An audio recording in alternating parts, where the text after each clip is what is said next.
السلام علیکم جی. 2003 کی بات ہے.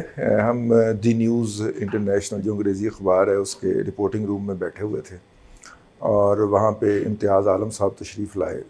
پاکستان کے اندر رہنے والے اور بھارت کے اندر رہنے والے جو صحافی تھوڑا بہت شدھ بدھ رکھتے ہیں صحافت سے، انہیں امتیاز عالم صاحب کا نام جو ہے وہ کوئی اجنبی نہیں ہے. وہ کالم لکھتے رہیں. آج کل انگیخت کے نام سے ایک کالم بھی لکھتے ہیں، میرا خیال ہے بند کروا دیا گیا ہوا ہے ان کا جنگ میں. آج کل انہوں نے اپنا ایک یوٹیوب چینل بھی لانچ کیا ہے. تو اس وقت وہ جو امن کی آشا تھی اس کے وہ مدار المہام تھے، فرنٹ سے لیڈ کر رہے تھے، بہت کانفیڈنٹ تھے کہ پاکستان اور بھارت کے درمیان جو ہے وہ تعلقات جو ہیں وہ نارملائز ہونے جا رہے ہیں. تو امن کی آشا، اور انہوں نے ایک آرگنائزیشن بھی کھڑی کی ہوئی تھی، ساؤتھ ایشیا فری میڈیا ایسوسی ایشن. کس دن اس پہ بھی بات کریں گے. وہ اس آرگنائزیشن کے پلیٹ فارم سے اس کے اوپر پوری طرح ایکٹیو تھے. مشرف کا نیا دور تھا اور مشرف صاحب کو بھارت کے ساتھ تعلقات کی بحالی چاہیے تھی اور اس لیے یہ سارا کچھ کیا گیا. اور جنگ گروپ جو تھا وہ اسکول فرنٹ سے لیڈ کر رہا تھا، میڈیا سپورٹ جنگ گروپ فراہم کر رہا تھا، اور دوسری سائڈ کے اوپر جو ایکڈیمک سپورٹ تھی وہ سیفما کے پلیٹ فارم سے امتیاز عالم صاحب کر رہے تھے. امتیاز عالم صاحب سے گفتگو شروع ہوئی تو وہ کیونکہ بھارت گھوم کے آئے تھے تو ہم نے ان سے پوچھا کہ وہاں پہ کیا صورتحال ہے. تو انہوں نے کہا کہ وہاں پہ ایک صحافت میں جوہری تبدیلی آ گئی ہوئی ہے. اچھا جی، جوہری تبدیلی کیا ہے؟ وہاں پہ تنخواہیں بہت زیادہ ہو گئیں. اچھا، ہمارے لیے بڑی حیرت کی بات تھی کہ جتنی تنخواہ ہم اس وقت دی نیوز میں لے رہے تھے، ہمارے ہاں اس کے بعد پھر آئی جی رائز آئی، بڑی سرج آئی بڑی خوفناک قسم کی. لیکن اس وقت ہمارے لیے یہ بڑا ایک خواب و خیال لگتا تھا کہ ہیں اتنی سیلری بھی ہو سکتی ہے. تو انہوں نے بتایا کہ جناب وہاں پہ تو جرنلسٹ کی اتنی تنخواہ ہے کم از کم، مطلب اس وقت آپ سمجھ لیں کہ ہم سے کو 5 گنا انہوں نے بتائی. اس میں جو بات جو دوسری طرف گھومتی گھومتی ادارے، ہم تب رپورٹر اور ان سے بڑے اشتیاق سے سن رہے تھے. انہوں نے کہا لیکن وہاں پہ ایک بڑی خوفناک بات ہو رہی ہے، اور وہاں پہ بلیک بیری ایڈیٹرز آ گئے. بلیک بیری ایڈیٹرز، اس وقت بلیک بیری بڑا ایک اسٹیٹس سمبل ہوتا تھا نا جی. ہاں، بلیک بیری ایڈیٹرز آ گئے ہیں اور وہ ہر چیز جو ہے وہ کمرشلزم کی بنیاد کے اوپر طے کرتے ہیں.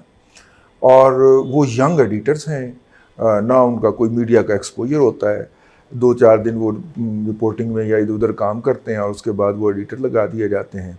میں نے کہا کیا وہ سیٹھوں کے بال کے ہیں، سیٹھوں کے ہیں؟ انہوں نے کہا نہیں، وہ سیٹھوں کے نہیں ہیں، وہ جس کے بال کے ہیں وہ آپ کو بھی پتہ ہے. اچھا جی، تو وہ ان دنوں ان کے خود بھی بال کے بنے ہوئے تھے نا جی، آج کل نہیں ہے.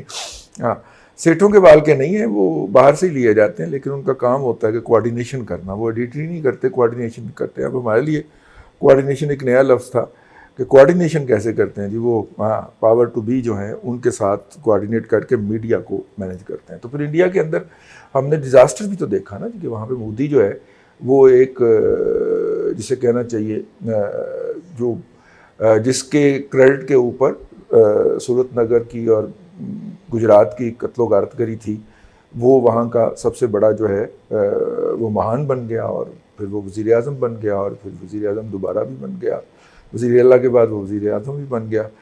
تو یہ سارا کچھ جو وہاں پہ ہوا، یہ بلیک بیری ایڈیٹرز جو تھے، میرا یہ رائے یہاں سے شروع ہو جاتی ہے، ان کے باعث ہوا.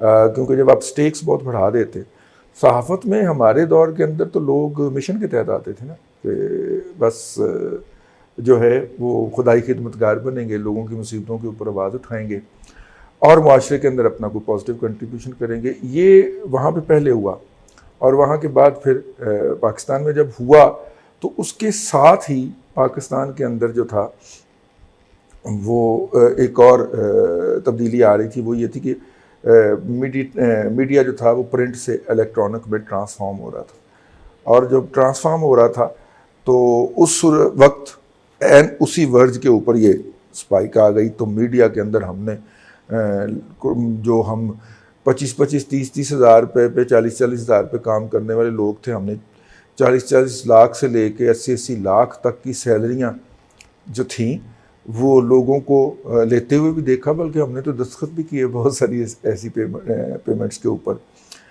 تو یہ ہوا. اب اس کا ڈکلائن، اب وہ آ گیا ہے ڈکلائننگ ٹرینڈ کی طرف.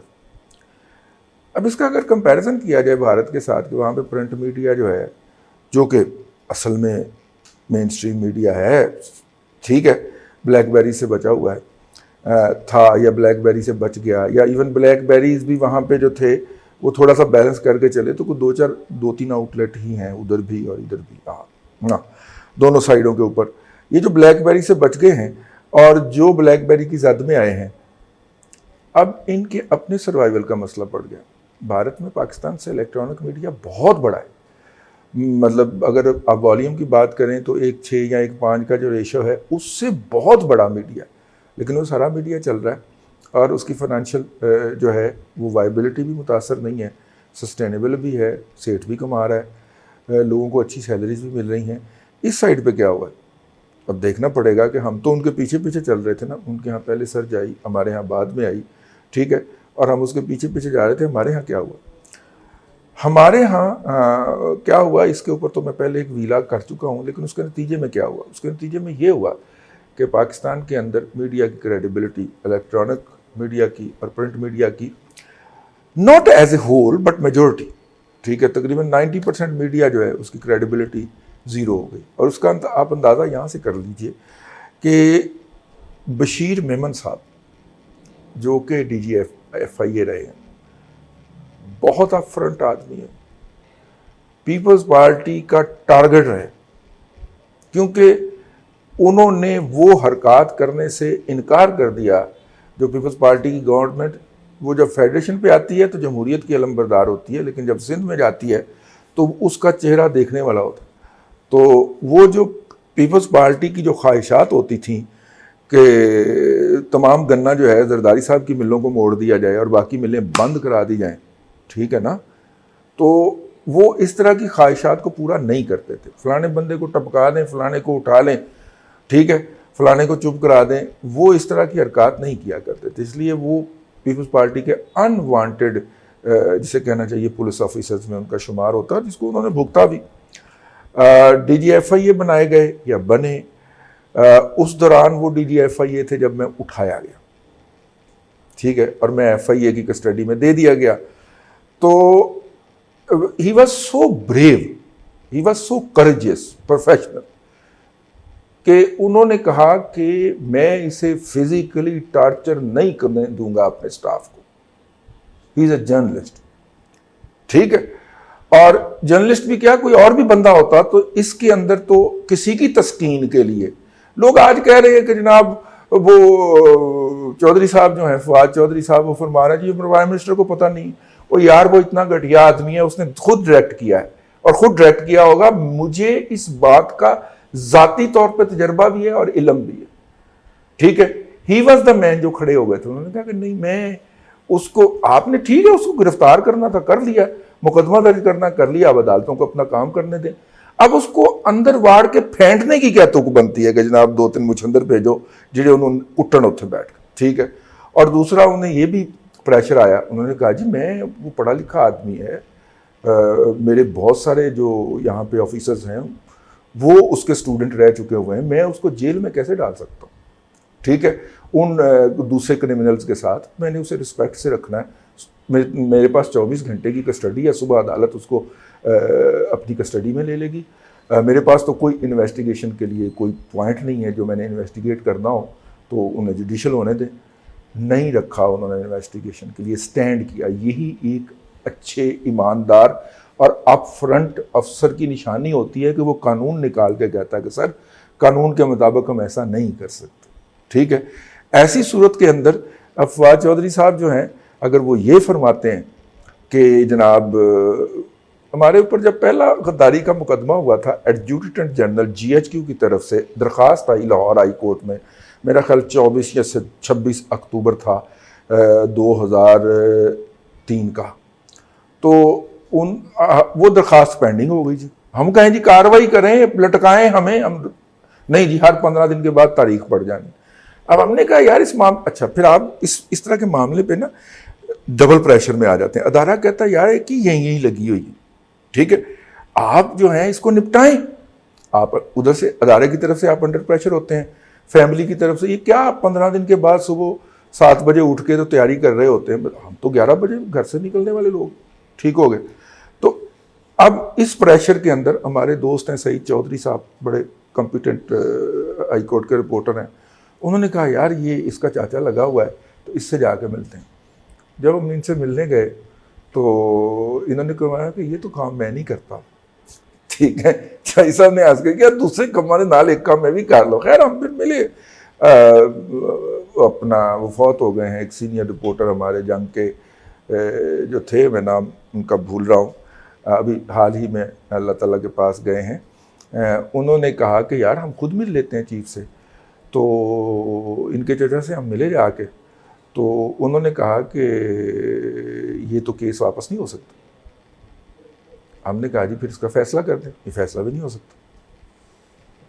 ٹھیک ہے, بس اب 15 دن کے بعد یار آ کے چائے پی جایا کرو ہمارے پاس. تو ہم نے ان سے پوچھا تو انہوں نے اشاروں کنایوں میں بتایا کہ کن کی خواہش ہے کہ یہ کیس پینڈنگ رکھا جائے اور رگڑا لگایا جائے. تو یہ جو غداری کے مقدمات ہوتے ہیں, اب ہمارے محترم محسن ہیں, عامر میر صاحب, حامد میر صاحب کے چھوٹے بھائی ہیں لیکن طبیعتیں دونوں کی مختلف ہیں. عامر میر صاحب جو ہیں مسلسل ہی لڑائی رہی ہے ان کی اسٹیبلشمنٹ کے ساتھ. اب ان کا ایک گوگلی ٹی وی ہے, اس کو بھی جناب ایف آئی اے کی طرف سے نوٹس آ گیا ہے کہ آپ جناب پاکستان کی سالمیت کے خلاف یہ کام کر رہے ہیں. ہم تو نہیں کر رہے جی, ہم تو کسی کا نام بھی نہیں لے رہے. اور اگر آپ کو موقع ملے تو وہ گوگلی ٹی وی سبسکرائب بھی کریں. بہت پروفیشنل, بیلنس اور ٹو دی پوائنٹ خبر دیتا ہے وہ. آن لائن جو ٹی وی ہیں ان میں سے بہت کم ٹی وی ایسے ہیں کہ جو اتنی محنت کرتے ہوں اپنے کنٹینٹ کے اوپر. بڑا ہی بیلنس کنٹینٹ ہوتا ہے, بلکہ میں اسے کہتا ہوں بڑا سیکولر کنٹینٹ ہوتا ہے ان کا. لیکن ظاہر ہے کہ پاکستان کے اندر کچھ سنجیدہ اور بیلنس چیزوں کی بہت زیادہ مانگ نہیں ہے اور بہت زیادہ اس کا ہوتا ہے. تو کہنے کا مقصد یہ ہے کہ یہ جو غداری کا مقدمہ ہے یہ ایسے ہی ہوتا ہے, یہ دوسرے کو رگڑا لگانے کے لیے ہوتا ہے. ٹھیک ہے, اور 2008 میں جی پھر ڈسمسڈ ایز وڈران ہو گیا تھا, واپس لے لی گئی تھی وہ درخواست, جب کیانی صاحب جو تھے وہ آئی ایس آئی کو ہیڈ بنے تھے. تو اس کے بعد وہ واپس ہو گیا تھا مقدمہ. رکھی ہوئی ہے ہم نے وہ ججمنٹ سنبھال کے جو اس کے اوپر تھی. ہماری خواہش تھی کہ جج صاحب کچھ لکھتے اس پہ, ہماری خواہش تھی کہ مخالف وکیل آ کے اس کے اوپر پلیڈ کرتے, آرگومنٹ کرتے, ہمیں پتہ چلتا یار ہم سے کہاں پہ غداری ہو گئی. لیکن وہ بہرحال ایک ہے. تو یہ جو مقدمات ہوئے ہیں یہ بنیادی طور پہ مخالفین کو رگڑا لگانے کے لیے ہیں, لیکن آپ رگڑا لگانے میں اتنے آگے چلے جائیں گے کہ آپ ملک کی سالمیت کو داؤ پہ لگا دیں گے. تو یہ کیسے ممکن ہو سکتا ہے؟ یہ ایسے ممکن ہو سکتا ہے کہ اپنے مقاصد کے حصول کے لیے لمحہ موجود میں جو بھی آپشن ہیں, وینا ملک سے لے کے سنتھیا ریچی تک سارے میزائل داغ دو. اللہ آپ کو آسانیاں عطا کرے اور آسانیاں خلق خدا میں تقسیم کرنے کی توفیق عطا کرے.